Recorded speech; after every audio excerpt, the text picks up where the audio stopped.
That may be the greatest catch I've ever seen in my life.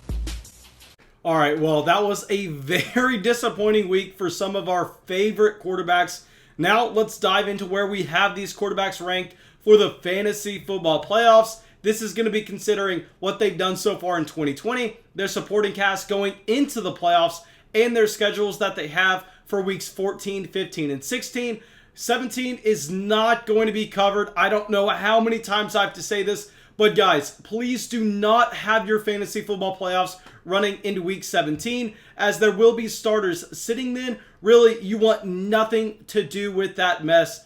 Regardless, let's get into it. Actually, before we get into it, make sure you go down there, drop that like, leave that comment, subscribe to the channel. Really helps us out. And yeah, now let's dive into it. And let's start it off with everybody's quarterback one. This is going to be Patrick Mahomes. Now with Mahomes, I've said this so many times before, but we know that not only is he the best quarterback of all time, I stand by that. I don't care about Tom Brady's rings. I don't care what Joe Montana did for your dad. It does not matter. If you look at what Mahomes has been able to do so far through his NFL career, if he continues at this trajectory, I think he will have by far and away the best quarterback career of all time. Obviously, we cannot say that right now, but if we wanted to project out, I think we could. Regardless, here, not only is he providing you that elite floor in terms of his passing yardage every single week, but he is also providing you that access to his elite ceiling, as this is a quarterback that you would not be surprised if he goes out there and has 5 passing touchdowns, or even surprisingly, 4 passing touchdowns and a rushing touchdown to go along with it. We know how valuable that rushing production is every single week for these quarterbacks, as it really allows them to raise their floor and their overall ceiling. It's going to be a theme throughout the entire video. Rushing equity is a cheat code at quarterback for your fantasy football leagues. It's something that you have to take notice. I know it really doesn't mean a ton in the real life NFL, as you can be a pocket passer like a Drew Brees and a Tom Brady and be one of the best quarterbacks in the league. But if you are not providing that rushing production in fantasy football, really, that's going to drastically lower you down in points per game. Okay, so now let's get to our second quarterback, someone that provides you all the rushing equity you would ever need, Kyler Murray. So yes, guys, I understand Kyler Murray does look like he is dealing with that shoulder injury. Still, I don't think he's over it. But going into week 14, it's going to be another week removed from that shoulder injury. And on top of it, we know that Kyler Murray came off of a very tough performance in week 13, where his schedule is about to get a little bit lighter. And still in week 13, he was able to provide you a quarterback 1 week. And this speaks to the fact that Kyler Murray has a floor that cannot really be matched by any other quarterbacks. And if we go a week prior, and yes, I understand he struggled against the New England Patriots, but guys, we just saw Justin Herbert get shut out against the New England Patriots. So maybe that's just something to speak about Bill Belichick's genius as a defensive coordinator. Obviously, he's the head coach there. We all know that, but he's a defensive-minded coach.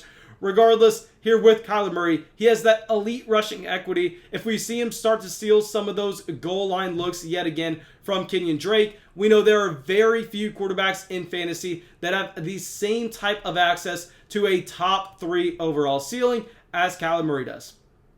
Okay, so now our next quarterback, someone that I am raising up our rankings from where we had him this past week, Aaron Rodgers. Guys, I just want to say with Rodgers, this may have been my worst call of the entire season at the quarterback spot, where coming into 2020, I was looking at this team that just invested a first-round pick, traded up in the first round of the NFL draft for Jordan Love, and then went out there in the second round, ended up taking A.J. Dillon. In the third round, they took a fullback/tight end hybrid. So really, they looked like they were gearing up to being a power run team and trying to move on from Aaron Rodgers possibly in 2021 or 2022.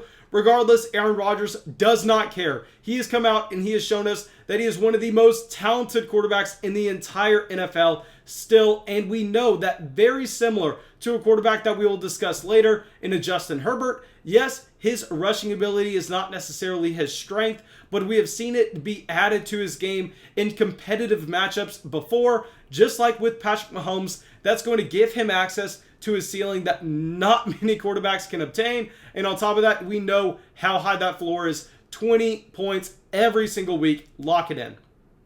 Okay, so now our next quarterback coming in at 4, we are going to have Russell Wilson. Yes, guys, I had Russell Wilson higher than this past week. But, I mean, at this point, can we just all take a step back and say, maybe we were wrong? I mean, maybe everybody that was begging the Seattle Seahawks to turn into a team that was going to throw the ball down the field with DK Metcalf and Tyler Lockett every single play, maybe they had something going for them in 2019, 2018, when they were deciding to be a run-first team and really utilize play action with Russell Wilson. I think this may have been one of the biggest learning experiences for me in 2020, as yes, that efficiency is fantastic at the quarterback spot whenever we are seeing them come off of play action, whenever we are seeing them just go out there and take shots deep downfield. But maybe it's actually important, like all the boomers want to say, maybe you have to establish that run, because right now we are seeing the Seattle Seahawks offense look nothing like they did at the very beginning of the season. Okay, so now coming in here at quarterback 5, I am making this video before he plays on Tuesday, so keep that in mind. But this is going to be Lamar Jackson. Now I know Lamar Jackson has been one of the most disappointing, if not the most disappointing quarterback in fantasy in 2020. This is someone that I was not drafting coming into the year just because we were projecting that touchdown regression to hit him this season, and it really has. But what we've actually seen from Lamar Jackson the past few weeks where he has been healthy is we've seen Lamar Jackson really bump up those rush attempts yet again, which is going to give him that access to that very high floor and ceiling combination that is really hard to find at the quarterback position elsewhere, because we know if your quarterback's going to go out there and he's going to rush for 70 yards in a game, possibly throw on a rushing touchdown as well, that is 13 fantasy points from the ground. And if you correlate that over to passing statistics, that is the same as 2 passing touchdowns. And I want to say like 75 yards, maybe even more. I'm not going to sit here and do the math right off the top of my head. But anyway, we know how important that rushing production is. Lamar Jackson has bumped it up since he got his knee drained about a month ago. And now he looks like he's going to be an elite quarterback asset yet again. Okay, so now our next quarterback really let me down this past week. I mean, I have him in so many Dynasty Superflex leagues. Justin Herbert. Okay, Herbert, I honestly don't want to blame the Chargers' loss on him whatsoever. I just want to look at Anthony Lynn and say, what are you doing here? I mean, you and Adam Gase, along with Carson Wentz, y'all all need to pack your bags. Y'all need to go somewhere else. Whether that's the Canadian Football League, I don't know. But Anthony Lynn looks like he is currently killing this Los Angeles Chargers entire offense. I mean, with Justin Herbert, one of the best rookie quarterbacks that we have ever seen, but the coaching decisions there are atrocious.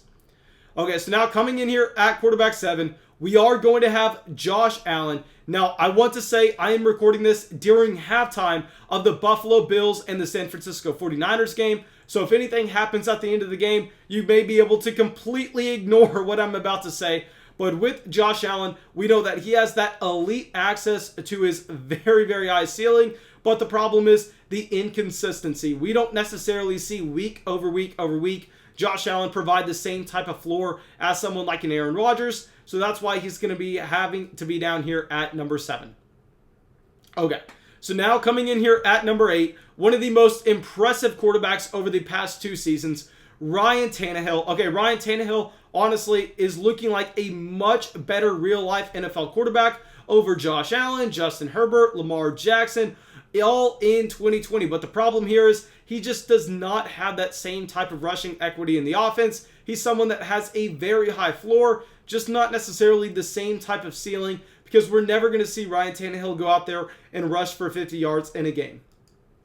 Okay, so now our next quarterback, someone that I said was definitely falling after the Will Fuller suspension, DeShaun Watson. Y'all don't know how much it pains me to have DeShaun Watson all the way down here at 9, but when your top 2 options in your offense are going to be Kiki QT and Brandon Cooks, I mean, naturally, how high can we put you? Because you look at all the other quarterbacks on this list. Ryan Tannehill has A.J. Brown, Corey Davis. Josh Allen has Stephon Diggs. Justin Herbert has Keenan Allen. Lamar Jackson has the rushing equity.